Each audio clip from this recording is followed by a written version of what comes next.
আর ঢং করো না তো বৌমা, সংসারে তো ওইটুকুই কাজ, আমরা বোধহয় করিনি। দাঁড়িয়ে দাঁড়িয়ে গ্যাসের উপর একটু খুন্তি নাড়াবে তাও অসুবিধা হচ্ছে। তাও যদি বুঝতাম প্রথমবার মা হচ্ছ তাই কষ্ট হচ্ছে। নাও নাও হাত চালাও দেখি। ওদিকে তোমার দেওর বোধহয় আমার ছোট বৌমাকে নিয়ে চলে এলো। যে সেই মেয়ে নয় কিন্তু তিতলি, রীতিমতো ব্যাংকের ম্যানেজার, বুঝলে? তোমার মতো বাড়িতে বসে থাকে না, কত দায়িত্ব তার। কথাগুলো বলেই মীনাক্ষী দেবী আবার রান্নাঘরে বাইরে চলে গেলেন। তার গলায় গর্বের সুর স্পষ্ট, যেন ছোট ছেলের হবু বউয়ের চাকরিটাই আজ সবার সামনে তুলে ধরা সবচেয়ে বড় বিষয়। রিমঝিম করে উত্তর দিল না, দেয়ালে ঝোলানো ঘড়িটার দিকে একবার তাকালো। সকাল 9:30, অথচ তার দিন শুরু হয়েছে ভোর 4:30টায়। কড়াইয়ে মশলা নাড়তে নাড়তে সে একবার পেটের উপর আলতো করে হাত রাখলো। 7 মাসের সন্তান যেন ভেতর থেকে ছোট্ট একটা লাথি মারলো। রিমঝিম মৃদু হেসে ফিসফিস করে বলল, আর একটু শোনা, আর একটু, তারপর মা একটু বসবে। কিন্তু সেই আর একটু কথাটা যে দিনের শেষে রাত হয়ে যায় তা শুধু রিমঝিমই জানে। সেনাল পরিবারে শহরে অন্যতম বনেদি পরিবার, বড় বাড়ি, সম্মান, অর্থ কিছুরই অভাব নেই। পরিবারের কর্তা অনুরেশ সেনাল অবসরপ্রাপ্ত কলেজ অধ্যাপক। স্ত্রী মীনাক্ষী দেবী সংসারের সমস্ত কর্তৃত্ব নিজের হাতে রেখেছেন।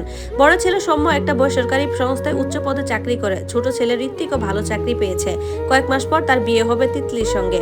বাড়িতে লোকের অভাব নেই, টাকার অভাব নেই। অভাব যদি কিছু থাকে তবে সেটা শুধু একজন মানুষের বিশ্রামের, আর সেই মানুষটার নাম হলো রিমঝিম। বিয়ে 7 বছর হয়ে গেছে। এই 7 বছরে বাড়ির প্রতিটি মানুষের পছন্দ অপছন্দ, ওষুধ খাওয়ার সময়, সকালের চা কেমন হবে, কার খাবারে কতটুকু নুন, কে কোন কাপটা ব্যবহার করে সব মুখস্থ হয়ে গেছে তার। কিন্তু এই 7 বছর কেউ কোনোদিন জিজ্ঞাসা করেনি, রিমঝিম তোমার শরীরটা কেমন আছে, কিংবা তুমি কি পছন্দ করো বা কি অপছন্দ করো। প্রতিদিন ভোরবেলা তার ঘুম ভাঙে অ্যালার্মে নয়, অভ্যাসে। অন্ধকার ঘরে সবাই যখন গভীর ঘুমে তখন রিমঝিম নিঃশব্দে উঠে পড়ে। প্রথমে ঠাকুর ঘরে প্রদীপ জ্বালায়, তারপর রান্নাঘরে ঢুকে গ্যাস জল বসায়। শ্বশুরমশাইয়ের জন্য চিনি ছাড়া লিকার চা, শাশুড়ির জন্য আদা দিয়ে দুধ চা, সৌম্যের জন্য কফি, ঋত্বিকের জন্য গ্রিন টি। এরপর সকালের জল খাবার, টিফিন, দুপুরের রান্না সব একসাথে। এক হাতে লুচি ভাজছে তো অন্য হাতে ডাল চাপিয়েছে। মাঝখানে দুধ উপচে পড়ছে, প্রেসার কুকারের সিটি বাজছে। এভাবেই কাটে তার প্রতিটা সকাল। আজও তার ব্যতিক্রম নয়, শুধু আজ শরীরটা একটু বেশি ক্লান্ত। কাল রাত থেকে কোমরে অসহ্য ব্যথা। ডাক্তার আগের দিনই বলেছিলেন যতটা সম্ভব বিশ্রাম নেবেন, বেশি সময় দাঁড়িয়ে থাকবে না। রিমঝিম শুধু মাথা নেড়েছিল, কারণ সে জানে ডাক্তার বিশ্রাম লিখে দিতে পারেন, কিন্তু সংসার সেই ছুটি মঞ্জুর করে না। সকালে খাওয়া শেষ হতেই সবাই যার যার মতো ব্যস্ত হয়ে গেল। শ্বশুর খবরের কাগজ নিয়ে বসলেন, সৌম্য মোবাইল অফিসের মেইল দেখছে, ঋত্বিক বন্ধুর সাথে ফোনে কথা বলছে, মীনাক্ষী দেবী পাড়ার কাকিমাদের সঙ্গে ভিডিও কলে গল্প মশগুল। আর রিমঝিম সে তখন রান্নাঘরে দাঁড়িয়ে একটার পর একটা থালা বাসন মাজছে, সঙ্গে রান্না। তার উপর গরম জল হাতে পড়ে হাত লাল হয়ে গেছে। হঠাৎ মাথাটা কেমন ঝিমঝিম করে উঠলো তার। দেয়ালে ভর দিয়ে একটু দাঁড়ালো সে। ঠিক তখনই মীনাক্ষী দেবী রান্নাঘরে ঢুকে বললেন, এই তো আমি জানতাম কাজের সময় শরীর খারাপ হয় তোমার, তাই না? একটু পরে অতিথি আসবে, এখন বসে থাকলে চলবে? রিমঝিম তাড়াতাড়ি সোজা হয়ে দাঁড়ালো। না মা, মাথাটা একটু ঘুরে গিয়েছিল। মাথা ঘোরার সময় পরে হবে, আগে মাটনটা মেখে রাখো তো। শব্দ না করে আবার কাজে লেগে গেল সে। রিমঝিমের মা প্রায়ই ফোন করে, বলে, মা কেমন আছিস? প্রতিবারই একই উত্তর, খুবই ভালো আছি মা।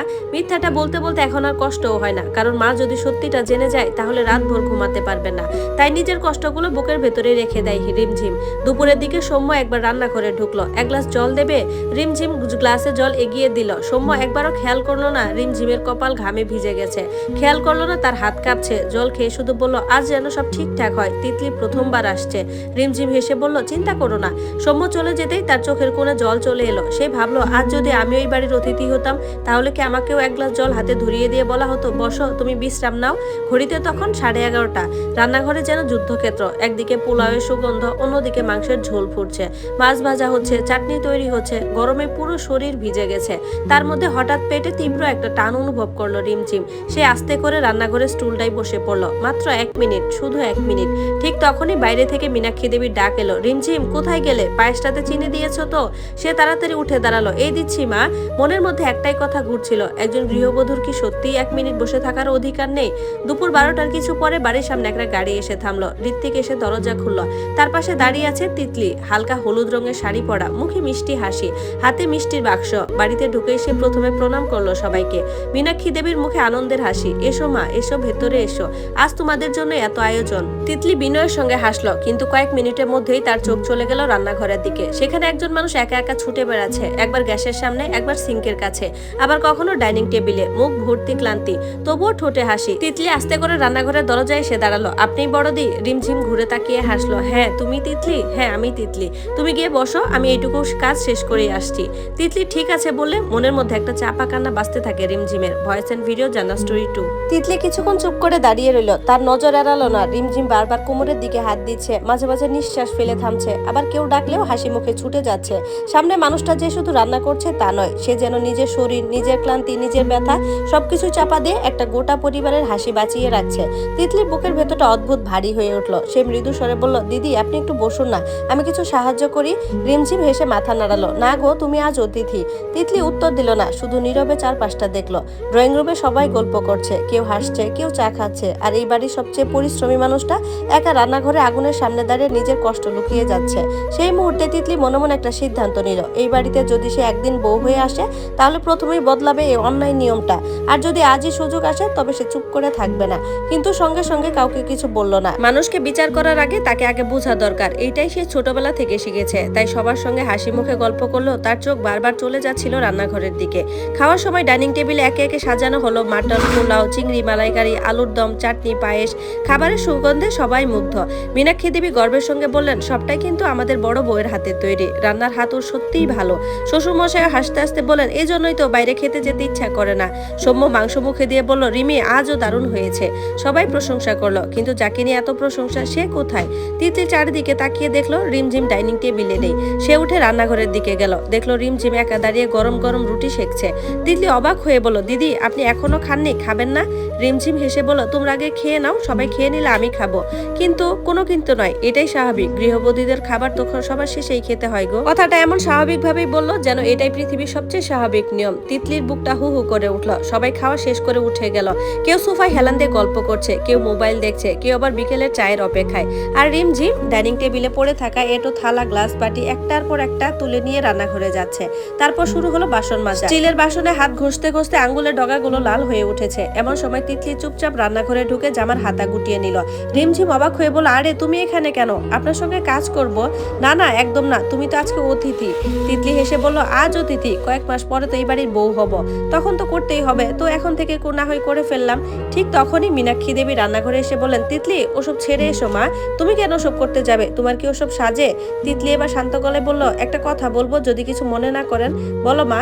আজ সকাল থেকে একটা জিনিস দেখছি, বাড়ির সবাই কোনো না কোনো সময় বিশ্রাম নিয়েছেন।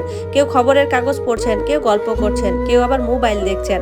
তারপর সে রিমির দিকে তাকিয়ে বলল, কিন্তু দিদিকে আমি একবারও বসতে দেখিনি। ঘরের ভেতর নীরবতা নেমে এলো। তিতলি আবার বলল, আমি ব্যাংকে চাকরি করি, সপ্তাহে একটা ছুটি পাই, অসুস্থ হলে মেডিকেল লিভ পাই, কাজের জন্য প্রশংসাও পাই। কিন্তু বড়দি সে একটু থামলো, তার গলাটা এবার ভারী হয়ে এলো। উনি ভোর 4:30 থেকে এখন পর্যন্ত 1 মিনিটও নিজের জন্য সময় পাননি, অথচ উনি অন্তঃসত্ত্বা, ডাক্তার বিশ্রাম নিতে বলেছেন, তবুও উনি সব করছেন।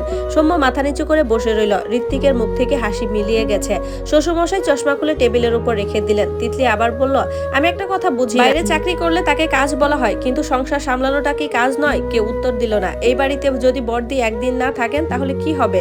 প্রশ্নটা যেন ঘরের দেয়ালে গিয়ে ধাক্কা খেলো। হঠাৎ শ্বশুরমশাই ধীরে ধীরে বললেন, সত্যি বলতে আমরা কোনোদিন ভেবেই দেখিনি। সৌম্য চোখ তুলে স্ত্রীর দিকে তাকালো। এই প্রথম সে যেন নিজের স্ত্রীকে সত্যি করে দেখলো। মুখটা শুকিয়ে গেছে, চোখের নিচে কালি, হাঁটতে গেলে কোমরে হাত দিচ্ছে। তার মনে পড়ে গেল গত কয়েক মাসে কতবার রিমঝিম বলেছিল আজ শরীরটা একটুও ভালো লাগছে না, আর সে প্রতিবারই বলেছিল আর একটু কষ্ট করো। আজ নিজের কথাগুলো যেন তাকে ছুরি হয়ে বিঁধলো তার মধ্যে। সে ধীরে ধীরে উঠে এসে রিমঝিমের সামনে দাঁড়ালো। চোখ ভিজে গেছে। রিমি, আমি সত্যিই বুঝিনি, আমি শুধু ভাবতাম তুমি সব সামলে নিতে পারো, কোনোদিন ভাবিনি তুমিও ক্লান্ত হও। রিমঝিম কিছু বলল না, শুধু মৃদু হেসে বলল, তুমি তো ইচ্ছা করে করনি। এই কথাটা শামুকে আরো বেশি অপরাধী করে তুলল। মীনাক্ষী দেবী অনেকক্ষণ চুপ করেছিলেন। হঠাৎ তিনি ধীরে ধীরে এগিয়ে এসে রিমঝিমের 2 হাত নিজের হাতে তুলে নিলেন।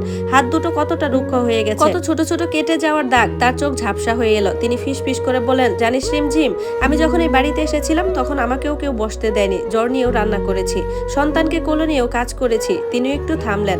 হয়তো সেই কারণেই ভেবেছিলাম এটাই স্বাভাবিক, কিন্তু আজ বুঝলাম আমি যে কষ্ট পেয়েছিলাম সেই কষ্টই না বুঝে তোকে আমি দিয়ে যাচ্ছিলাম। রিমঝিমের চোখ থেকে টুপ করে জল গড়িয়ে পড়ল। মীনাক্ষী দেবী তাকে জড়িয়ে ধরে বললেন, আমাকে ক্ষমা করে দে মা। সেদিনই সানাল পরিবারের নিয়ম বদলে গেল। প্রথম সিদ্ধান্ত নিলেন শ্বশুর মশাই, এখন থেকে রবিবার বাড়ির রান্না সবাই মিলে করবে। ঋত্বিক হেসে বলল, আমি ইউটিউব দেখে রান্না শিখে নেব। সৌম্য বলল, বাসন আমি মাজবো। মীনাক্ষী দেবী বললেন, আর রিমঝিম রবিবার সকালে দেরি করে ঘুম থেকে উঠবে, কেউ তাকে ডাকবে না। রিমঝিম বিশ্বাসই করতে পারছিল না এত সহজে কি সত্যিই একটা সংসার বদলে যেতে পারে। পরের রবিবার সকাল 8টা, সূর্যের আলো জানালা পর্দা ভেদ করে ঘরে ঢুকেছে। আজ কোনো ডাক নেই, কোনো বকুনি নেই, কোনো হাক ডাকও নেই। রিমঝিমের ঘুম ভাঙলো পাখির ডাক আর রান্নাঘর থেকে ভেসে আসা হাসির শব্দে। সে ধীরে ধীরে উঠে বাইরে এলো। দেখলো সৌম্য অ্যাপ্রন পরে আলু কাটছে, ঋত্বিক পেঁয়াজ কাটতে কাটতে চোখ মুছে, শ্বশুরমশাই চা বানাচ্ছেন, আর মীনাক্ষী দেবী হেসে হেসে বলছেন, এইভাবে পেঁয়াজ কাটলে তো আঙুলও কেটে যাবে। সবাই হেসে উঠলো। রিমঝিম দরজার কাছে দাঁড়িয়ে শুধু দেখছিল। তার চোখ আবার জলে ভিজে উঠল। এবার আর কষ্টের নয়, স্বস্তিতে। ঠিক তখনই তিতলি এসে তার হাতে এক কাপ গরম চা ধরিয়ে দিল। হেসে হেসে বলল, বড়দি, আজকে কিন্তু আপনার ছুটির দিন। রিমঝিম কাপটা হাতে নিয়ে বারান্দায় দাঁড়ালো। অনেকদিন পর নিজের হাতে বানানো চা নয়, অন্য কারো বানানো এক কাপ চা। সেই চায়ের সাথে যেন মিশেছিল সম্মান, ভালোবাসা আর প্রাপ্য বিশ্রামের মিষ্টি অনুভূতি। সে আকাশের দিকে তাকিয়ে মনে মনে বলল, সংসার শুধু একজনের দায়িত্ব নয়, সংসার তখনই সুখের হয় যখন কাজগুলো ভাগ হয়, ভালোবাসা ভাগ হয় আর সম্মানও ভাগ হয়। সেদিন সানাল বাড়িতে শুধু একজন গৃহবধূর ছুটি হয়নি, ছুটি হয়েছিল বছরের পর বছর চলে আসে এক ভুল ধারণার। কারণ গৃহবধূরা সংসারের কাজ করেন না, তারাই সংসারটাকে বাঁচিয়ে রাখেন। আর যে মানুষটা সবার জন্য নিজের সময়, নিজের শরীর আর নিজের স্বপ্নগুলো উৎসর্গ করে দেন, তারও বিশ্রাম পাওয়ার অধিকার আছে, তারও ছুটি পাওয়ার অধিকার আছে। ধন্যবাদ সবাইকে। গল্পটি কেমন লাগলো জানাবেন। এরকম সুন্দর সুন্দর গল্প পেতে চাইলে অবশ্যই সবাই আমার সাথেই থাকবেন। তবে অবশ্যই ভালো থাকুন, সুস্থ থাকুন আর আমার সাথেই থাকুন। ধন্যবাদ।